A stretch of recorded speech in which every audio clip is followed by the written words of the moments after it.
Whenever you're ready, man. Dave? Hello. We're done. Okay. No, about hearing him and seeing him on the TV in London. Oh, yes. Well, I was on tour in England when I first heard Jamie and was on television. And I said to my wife, this young man has a lot of talent, a lot going for him. And so I figured out a way that maybe we could get together. And he came to my flat in London, and we've managed to be friends ever since that first introduction. And the most important bit is I got a free ticket to his gig the night before as well. So that was great too. And you've been doing some of Brubeck's material. I have, yes. I've been playing about with a few of Dave's pieces, the ones with lyrics actually. A couple of pieces, one called Unisphere, and another one, it's one of Dave's religious pieces called The Desert and the Parched Land.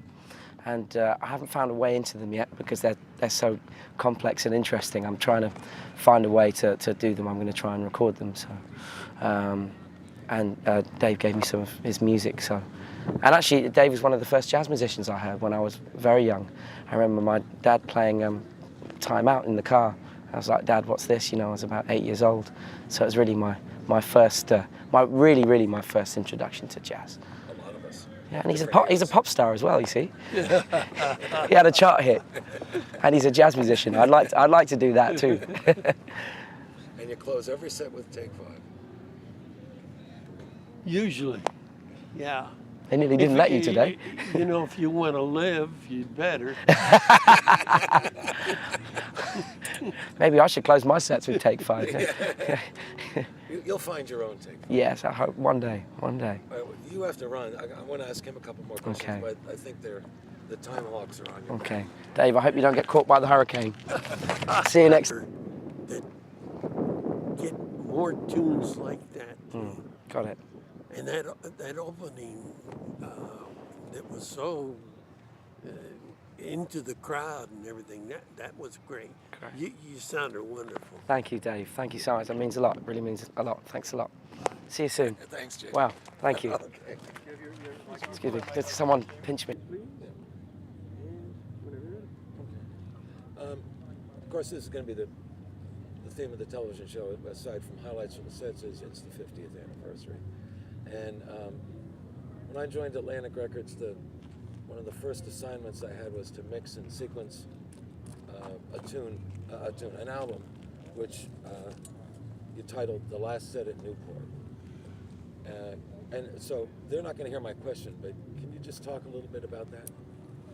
Well, that's how I closed my set tonight.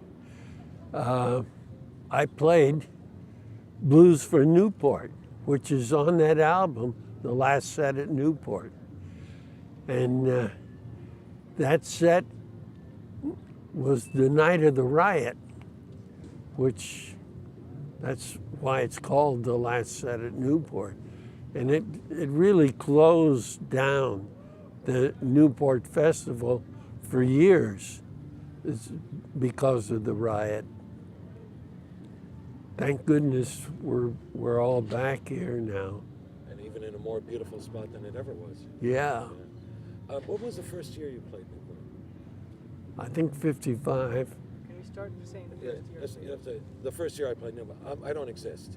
So and like your impressions of it, because that must. We didn't get that. Can we do that again? Yeah, we will. Yeah. Like the first year I played Newport was 1955, and your impressions of it, because it must have been. But this is before European festivals, this is before outdoor gigs. It must have been a very unusual environment to play. If you could just capture the feeling in the audience and what it was like as a musician to work on an open stage. Yeah. The first time we played at Newport was probably in the tennis court. And then they moved us next year to maybe it was called Peabody Park. Free body art. Freebody Park, and that was different. The audience was kind of special seating down front, and then crowd of people in the back, and I wasn't used to playing in that kind of situation. I usually played in a nightclub or dance hall or university auditorium, but to play outside like we did here at Newport was quite new to me.